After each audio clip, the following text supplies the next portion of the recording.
ప్రపంచంలో ఎక్కడున్నా మీ గోత్రనామాలతో వేదమందిర్ నిర్వహించే ఆన్లైన్ పూజలు హోమాల ద్వారా దైవ అనుగ్రహాన్ని పొందండి.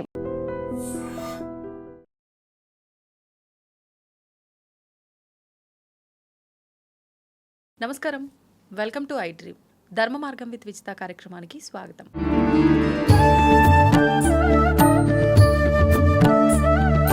ప్రస్తుతం మనతో పాటు ఉన్నారు కాకినాడ ప్రణవ ఆశ్రమ వ్యవస్థాపకురాలు సుమిత్రానంద మాతాజీ గారు. వారితో మాట్లాడి మరిన్ని విషయాలు తెలుసుకుందాం. నమస్కారం అమ్మా. నమస్తే విదితి గారు. ప్రతిదానికి మనం తీసుకునే ఆహారం యొక్క ప్రభావం వల్లే మన ఆలోచన విధానం అని మనం మాట్లాడుకున్నాం. అందుకే కాబోలు కొన్నిసార్లు అంటే నెలలో ఒక 2 సార్లు అయినా ఉపవాసం కనుక ఉండగలిగితే నీ మనస్సుని నిన్ను నువ్వు కంట్రోల్ చేసుకోగలుగుతావు అని మాకు అనిపిస్తుంది. పెద్దవాళ్ళు ఉపవాసం అనే ఒక విధానాన్ని ముందుకు తీసుకొచ్చారు. అలా తీసుకుంటే ఎవ్రీ మంత్ ఏకాదశి వచ్చినప్పుడు ఖచ్చితంగా ఉపవాసం ఉంటే ఇలా మనం స్పిరిచువాలిటీగా ఆధ్యాత్మికంగా పుణ్యము నీ శరీరాన్ని కూడా నువ్వు బ్యాలెన్సింగ్ చేసుకున్నట్టు ఉంటుంది అని. మనకి తొలి ఏకాదశి అంటే పండగలన్నీ ఇంక నుంచి ప్రారంభం అవుతూ ఉంటాయి. రాబోతోంది మరికొద్ది రోజుల్లో. ఇంకా ఉపవాసం గురించి తెలిసిందే. మేమందరం అయితే ఆహారం తీసుకోకపోవడమే ఉపవాసము, పెద్దవాళ్ళు అదే చెప్పారు అని మేము ఇది పాటిస్తున్నాం. మీరు చెప్పేది ఏంటి అంటే భగవంతుడికి దగ్గరగా ఉండడమే ఉపవాసము. మరి అసలు ఏంటి, మేమేం పాటించాలి ఇప్పుడు? అది అందరికీ తెలుసున్నది. ఉపవాసం అంటే వాసం అంటే నివాసము, ఉప అంటే దగ్గర, భగవంతుడి దగ్గరగా నివాసము. భగవంతుడి దగ్గరగా నివాసము ఉండడానికి ఎరుకతో ఎలర్ట్గా ఉండడానికి మన పెద్దలు ఏం చేశారంటే 2 రకాలు. ఉపవాసము శారీరక ఆరోగ్యము, మానసిక ఆరోగ్యము 2 ఉంటాయి. శారీరక ఆరోగ్యం ఎందుకనంటే మీరు ఎప్పుడు ఆ ఎపటైజ్కి అలాగ రన్నింగ్లో ఉంటుంది కాబట్టి దానికి రెస్ట్ ఇవ్వడం ఒకటి. తర్వాత చెడు కణాలు ఏవైతే ఉన్నాయో ఆ చెడు కణాలన్నీ కూడా పోవడం కోసము ఇది పెట్టాం. మనో నిగ్రహము. మరి ఉపవాసం అని భగవంతుడి దగ్గర అయితే తప్పించి మీకు మనో నిగ్రహం ఉండదు కాబట్టి ఇలాగ మనకి ఏర్పాటు చేయడం జరిగింది. ప్రతి నెలలో ప్రతి మాసంలోనూ ఉంటుంది ఏకాదశి. కానీ తొలి ఏకాదశి విశిష్టత ఏంటంటే మొదట నువ్వు భగవంతుడు అంటే ఇయర్లో మొదటది భగవంతుడి దగ్గరికి చేరుకునే పండగ నుంచి స్టార్ట్ అవుతుంది కాబట్టి ఈ తొలి ఏకాదశిలో మీకు అసలు ఒరిజినల్గా అయితే ఏకాదశ అంటున్నారు మీరు. ఏకాదిశ అది దిశ అంటే మార్గము, ఏకం వైపు మార్గము. ఏకం అంటే ఏంటి? ఒక్కటి. భగవంతుడు ఉన్నదంతా ఒక్కటే కాబట్టి ఆ ఒక్క వైపుకి నువ్వు దిశ అంటే మార్గము కోసము ఏకాదిశని ఏకాదశ అనేసారు. ఎంత చక్కటి అర్థం ఉందమ్మా. మరి అసలు మీనింగ్, ఒరిజినల్ మీనింగ్ అది. ఓకే. ఏకాదిశ అన్నప్పుడు ఆ మార్గం, ఏకం వైపు మార్గము అన్నప్పుడు మీరు ఆహారం తీసుకోవాలి అని అంటే కనుక ఆలోచనలు వచ్చేస్తే ఆహారం తీసుకోవాలి, ఏ ఆహారం తీసుకోవాలి, ఎంత తీసుకోవాలి, తీసుకున్న తర్వాత మళ్ళీ మనకి తమస్సు వచ్చేస్తుంది.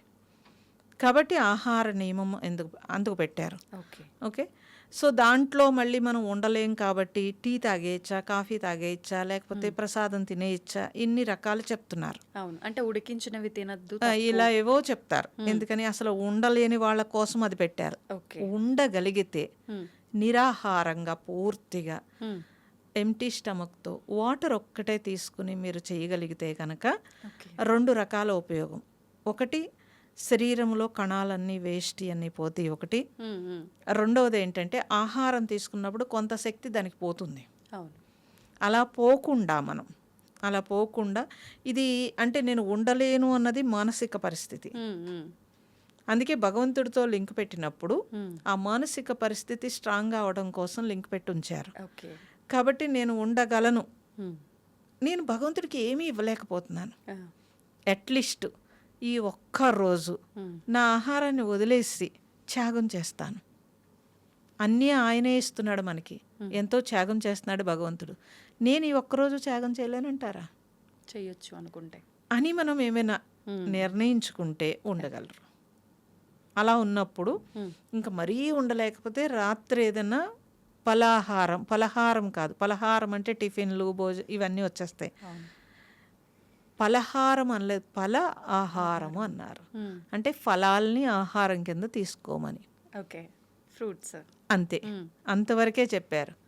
అంతే పలహారం అని చెప్పి ఇడ్లీ దోశ లేకపోతే ఇంకోటి తిన్నారు అని అంటే అది టిఫిన్లోకి వచ్చేసింది కదా అది. సో ఫలాహారం అంటే ఫలాలు అంటే న్యాచురల్గా వస్తాయి కాబట్టి ఆ న్యాచురల్గా ఉండే శక్తి మనకి సరిపోతుంది.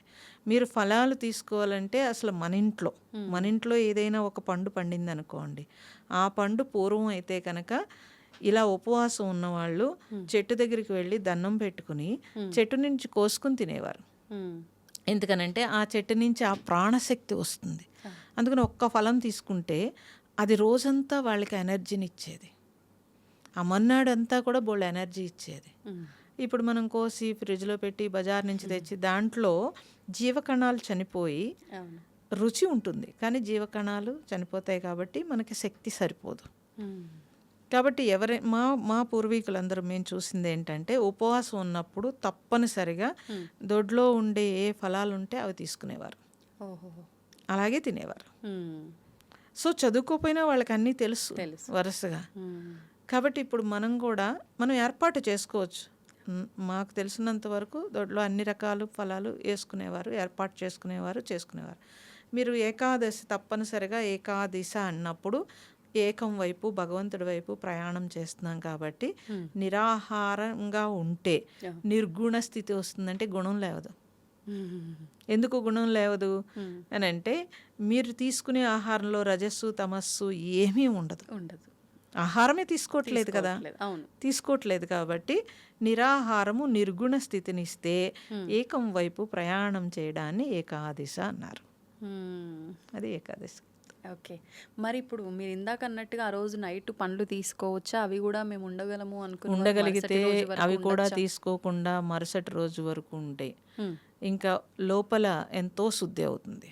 ఉండలేము మేము ఏవో టాబ్లెట్స్ వేసుకోవాలి అని అనుకుంటే తీసుకోమంటున్నాను నేను. ఓకే. అలా అనుకుంటే టాబ్లెట్లు వేసుకునే వాళ్ళు ఎవరైనా ఉంటే కనుక తీసుకోమంటున్నాను. మరుసటి రోజు ఎప్పుడు తీసుకోవాలమ్మా మళ్ళీ ఆహారం? మరుసటి రోజు ఇప్పుడు ఏకాదశి చేసిన తర్వాత ద్వాదశి భోజనం చేస్తారు. మరుసటి రోజు మీరు వండుకుని స్నానం చేసి వండుకుని మీరు చక్కగా ఎప్పుడు వండుకుంటారో అప్పుడు తీసుకోవడం మంచిది. ఓకే. అది ఏకంగా భోజనమే చేసేయమంటారు. అందుకే డైరెక్ట్గా భోజనం చేసేయమంటారు. ఎందుకంటే భోజనంలో మళ్ళీ పులుపు తీపి అన్ని రకాలు వస్తాయి కాబట్టి అది కరెక్ట్గా సరిపోతాయి. క్యాలరీలు సరిపోతాయి, విటమిన్స్ సరిపోతాయి, అన్నీ సరిపోతాయి, బ్యాలెన్స్ అవుతుంది. అందుకే ద్వాదశి భోజనంలో పులుపు కంపల్సరీ ఉంచేవారు. ఉంచి ఆహారము తీపి పరవాన్నం వండుకుని కంపల్సరీ పరవాన్నం పెట్టేవారు. తీపి పదార్థము అన్నింటికి పూర్వం పెద్దలు ఏది పెట్టారో అది పర్ఫెక్ట్ అమ్మా. సీజన్కి తగ్గట్టుగా మీరు మార్చేసుకుంటే మాత్రం కష్టం. సీజన్కి తగ్గట్టుగానే పెట్టారు వాళ్ళు. అందుకే ప్రత్యేకించి మనం తీసుకుంటున్నట్టు ఇప్పుడు ప్రోటీన్ అని ఇది అవసరం లేకుండా పోయింది. అప్పుడు అట్లా తీసుకోలేదు, అప్పుడు అవసరం లేదు. అన్నింట్లోనూ వాళ్ళు కరెక్ట్గా చూసుకుని తీసుకున్నారు అన్నీను. సో భూమి నుంచి కూడా సారం అంతే ఉండేది. మీరు ఇప్పుడు పురుగుల మందులు ఎరువుల మందులతోటి ఇవన్నీ పక్కకు వెళ్ళిపోతున్నాయి కాబట్టి ఇప్పుడు ఇంకా శ్రద్ధగా ఉండాలి. మనం తినే ఆహారము ఎరువులు పురుగులు కాబట్టి చాలా శ్రద్ధగా ఉండాలి. మీరు సలాడ్ తీసుకున్నారనుకోండి, అందుకే కదా బాయిల్డ్ లేకుండా సలాడ్ తీసుకోవద్దు అంటున్నారు. ఎందుకని అంటే మీరు మీ అంతటా మీరు పండించుకుని ఎరువులు పురుగులు లేకపోతే సలాడ్ తీసుకోవచ్చు. ఓకే. పురుగుల మందు ఎరువుల మందు తోటి మనం సలాడ్ తీసుకుంటే కనుక మళ్ళీ గ్యాస్ట్రిక్ ప్రాబ్లం వస్తుంది కాబట్టి.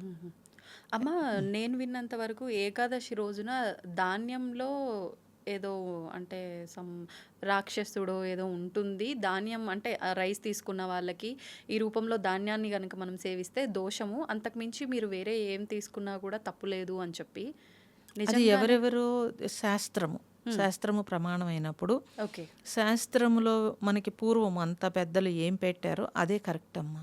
ఎవరెవరో ఏదో చెప్తే కనుక రకరకాలుగా చెప్పి ఉండవచ్చు, ఎవరెవరో ఏదో చెప్తారు కానీ అది కరెక్ట్ కాదు ఎప్పుడు కూడా.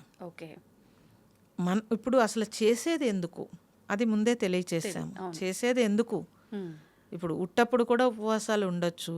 మీరు ఏ మతంలో ఎందులోనైనా ఉపవాసాలు ఉన్నాయి చూడండి.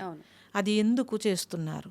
మానసికంగా శారీరకంగా రెండు రకాలుగా ఉపయోగపడాలి ఉపవాసం అంటే. రెండు రకాలుగా ఉపయోగపడాలి. శుద్ధి కోసం కదమ్మా. మానసిక శుద్ధి, శారీరక శుద్ధి. దీనికోసం ఉపవాసం. మానసిక శుద్ధి భగవంతుడి వైపు జర్నీ చేసినప్పుడు వస్తుంది. శారీరక శుద్ధి ఉపవాసంతో మీరు నిరాహారంగా ఉన్నప్పుడు వస్తుంది. ఇప్పుడు ఆ రోజు దైవ చింతనతో ఉండాలి అంటే ఏదైనా నామం కానీ పూర్తిగా ఎందుకు ఉపవాసం ఎంత కష్టపడి చేస్తున్నారు కాబట్టి మీరు భోజనం వైపు దృష్టి, లేకపోతే మిగతా విషయాలు, ఒట్టి ఉపవాసమే సరిపోదు. ఉపవాసం ఉండి 2 సినిమాలు చూస్తాను, సీరియల్ చూస్తానంటే కుదరదు. అలా కుదరదు. పూర్తిగా భగవన్నామం, మీరు గ్రంథం చదువుతారా, నామం చెప్పుకుంటారా, లేకపోతే పూజ చేసుకుంటారా, మీ ఇష్టం. జపం చేసుకుంటారా, ఏం చేసుకుంటారో మార్చి మొత్తం మీద రోజంతా భగవంతుడితో గడపడము అనేది పెట్టుకోవాలి. ఆ రోజే అన్ని పనులు పెట్టుకోకుండా ముందు వెనక పనులు చేసేసుకుని ఏకాదిశ అంటే దిశ అంటే మార్గం కాబట్టి ఆ మార్గంలో మనం ఉండడం కోసము ఇది చేస్తున్నాము అని తెలుసుకుని ఆ రోజంతా భగవద్ ధ్యానంలో ఉండడము. ఇంట్లో పిల్లలు ఏదో ఇబ్బందులు ఉంటే కనుక కొద్దిసేపు వాళ్ళకి చూసి వాళ్ళకి కూడా చెప్పొచ్చు చక్కగా, మేము ఉపవాసం ఉన్నాం, భగవద్ ధ్యానంలో ఉంటాం, ఈ రోజుకి మీరు ఇది చేసుకోండి అంటే వాళ్ళకి కూడా అలవాటు అవుతుంది. పిల్లలు కూడా ఉపవాసం ఉండొచ్చా అమ్మా? ఉండొచ్చు. 10 years లోపు ఉండరు, మిగతా అంతా 10 years దాటితే ఉండవచ్చు, చక్కగా ఉండవచ్చు. ఉండలేరు 10 years లోపు. 10 years దాటితే వాడికి కొంచెం తెలుస్తుంది కాబట్టి 10 years దాటిన తర్వాత ఉపవాసం ఉండొచ్చు. ఓకే, చాలా సంతోషం అమ్మా, చక్కటి వివరణ ఇచ్చారు. ముఖ్యంగా ఏకాదశి అంటే నేనైతే మొదటిసారి విన్నా ఈ వివరణ మీ నుంచి. చాలా సంతోషంగా ఉందమ్మా, ధన్యవాదాలు. నమస్తే. నమస్తే. And for more videos, Please subscribe to iDream. Please subscribe to iDream. Please subscribe iDream. And please subscribe to iDream. For more videos, subscribe to iDream. please like, share and subscribe to the channel. Congratulations, iDream. Subscribe to iDream. Subscribe to iDream. So subscribe to iDream Media. iDream ki iDream team andarki huge congratulations. Please subscribe iDream Media. Please subscribe to iDream. Subscribe iDream. Please subscribe to iDream. iDream అంటే నా కళల channel subscribe చేసుకున్న నోరు తిరుగుతలేదు, మీరైతే గంట గుర్తు కొట్టండి. For more such videos, please subscribe to iDream. Subscribe to iDream. Please subscribe to iDream. Please subscribe iDream Media. Please do subscribe to iDream. Please subscribe to iDream Media. For best entertainment and information, please subscribe iDream. And don't forget to subscribe to iDream.